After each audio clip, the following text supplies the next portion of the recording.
Hello friends, स्वागत है आप लोगों का हमारे यूट्यूब चैनल रचना ऑनलाइन क्लासेस में। आज के इस वीडियो में हम बिहार डीएलएड एंट्रेंस एग्ज़ाम और बिहार पैरामेडिकल एग्ज़ाम दोनों के लिए जो है वो हम साइंस के कुछ मोस्ट इम्पॉर्टेंट क्वेश्चंस को लेकर आए हैं।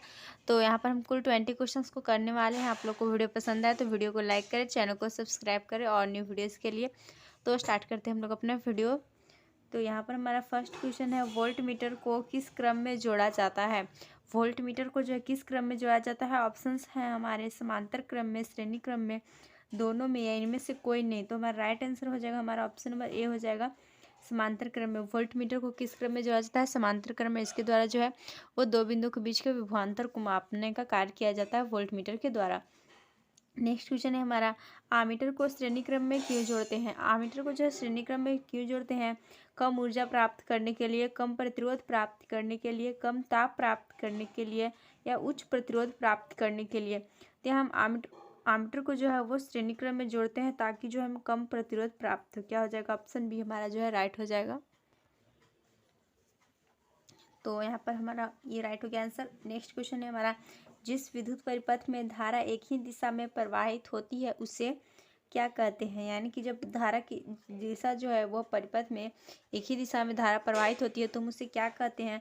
दिष्ट धारा, प्रत्यावर्ती धारा, ए और बी दोनों या इनमें से कोई नहीं। तो हमारा राइट आंसर हो जाएगा ऑप्शन नंबर ए, दिष्ट धारा है। इसमें क्या होता है, इस परिपथ में जो है धारा एक ही दिशा में प्रवाहित होती है।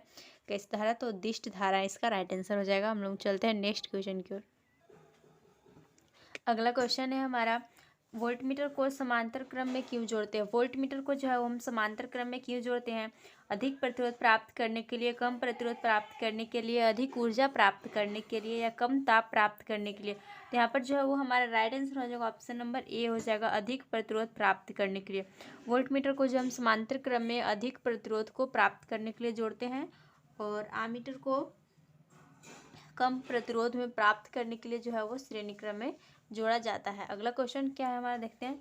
जिस विद्युत परिपथ में धारा दोनों दिशाओं में प्रवाहित होती है उसे क्या कहते हैं। यानी कि जब धारा जो है वो दोनों दिशा में प्रवाहित होती है तो उसे क्या कहते हैं, उसे हम क्या कहते हैं, प्रत्यावर्ती धारा कहते हैं, एसी कहते हैं। और जब धारा एक ही दिशा में प्रवाहित होती है तो उसे हम क्या कहते हैं, दिश धारा कहते हैं। तो अगला क्वेश्चन है हमारा, जिस पदार्थ में आवेशों का प्रवाह आसानी से होता है उसे क्या कहते हैं। तो जिस पदार्थ में आवेशों का प्रवाह आसानी से होता है उसे हम लोग सुचालक कहते हैं। क्या कहते हैं, सुचालक कहते हैं। और अचालक से होकर आवेश प्रवाहित नहीं होता है। तो यहाँ पर हमारा राइट आंसर हो जाएगा ऑप्शन नंबर ए। हम लोग चलते हैं अगले क्वेश्चन की ओर।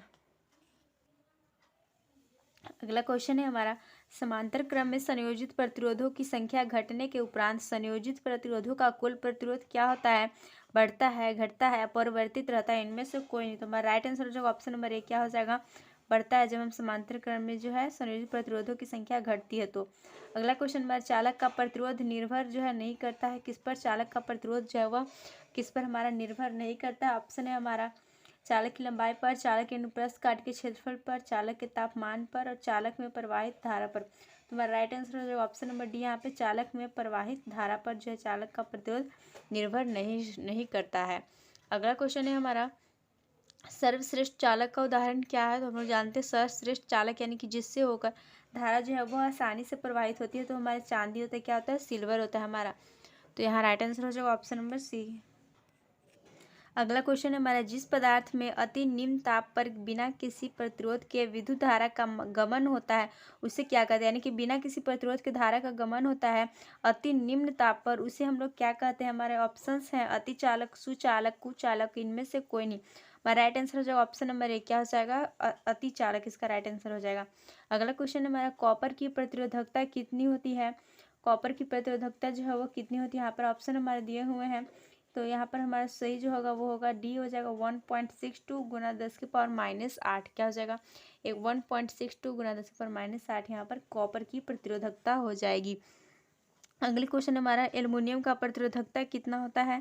तो एल्युमिनियम का प्रतिरोधकता जो है हमारा वो हो जाता है 2.63 गुना 10⁻⁸। क्या होता है, 2.63 गुना 10⁻⁸। चलते हैं हम लोग अगले क्वेश्चन की ओर। अगला क्वेश्चन है हमारा, एक जूल और एक सेकंड के अनुपात को क्या कहते हैं। एक जूल और एक सेकंड के अनुपात को हम लोग जो है वो क्या कहते हैं, तो एक वाट कहते हैं। क्या कहते हैं, एक वाट कहते हैं। मीन्स एक जूल जो है प्रति सेकंड जो होता है इस इक्वल टू 1 हमारा वाट होता है। अगला क्वेश्चन हमारा 1 जूल प्रति सेकंड कार्य करने की दर को क्या कहते हैं? 1 जूल पर सेकंड कार्य करने की दर को जो है हम लोग क्या कहते हैं? वाट कहते हैं। क्या कहते हैं? वाट कहते हैं। अगला क्वेश्चन हमारा बीओटी यूनिट क्या है? जो बीओटी यूनिट है वह क्या है, उसका मान क्या होता है? यहाँ पर ऑप्शंस हैं हमारे 3.6 गुना 10⁻6 जो है वही हमारा राइट आंसर हो जाएगा। यहाँ पर ऑप्शन नंबर ए जो हमारा राइट हो जाएगा। अगले क्वेश्चन की ओर चलते हैं। अगला क्वेश्चन है हमारा विद्युत बल्ब किस धातु का बना होता है? तांबा, लोहा, प्लास्टिक या कांच? तो हमारा जो विद्युत बल्ब होता है वह कांच का बना होता है। हमारा ऑप्शन नंबर जो है वो डी राइट हो जाएगा। अगला क्वेश्चन है हमारा विद्युत बल्ब में कौन सी गैस भरी जाती है? निष्क्रिय gas, oxygen gas, nitrogen gas या कोई गैस नहीं? हमारा राइट आंसर जो हो जाएगा ऑप्शन नंबर हमारा क्या हो जाएगा? ए हो जाएगा, निष्क्रिय गैस। विद्युत बल्ब में जो है हमारा निष्क्रिय गैस को भरा जाता है। अगला क्वेश्चन है हमारा टंगस्टन धातु के गलनांक कितना होता है? टंगस्टन धातु का जो है वो गलनांक कितना होता है? तो हमारा टंगस्टन धातु का गलनांक का ऑप्शन दिया है 2000 degree Celsius, 2500 degree Celsius, 3000 degree Celsius और 4000 डिग्री सेल्सियस। हमारा राइट आंसर हो जाएगा ऑप्शन नंबर सी हो जाएगा 3000 डिग्री सेल्सियस। टंगस्टन धातु जो है उसका गलनांक होता है 3000 डिग्री सेल्सियस। अगला क्वेश्चन हमारा नाइक्रोम में कौन कौन से तत्व होते हैं? निक्ल, क्रोमियम, निक्ल कार्बन, नाइट्रोजन कार्बन और नाइलॉन या क्रोमियम। तो नाइक्रोम में जो है वो हमारे निकेल और क्रोमियम होते हैं। क्या होते हैं? निकेल और क्रोमियम होते हैं नाइक्रोम में।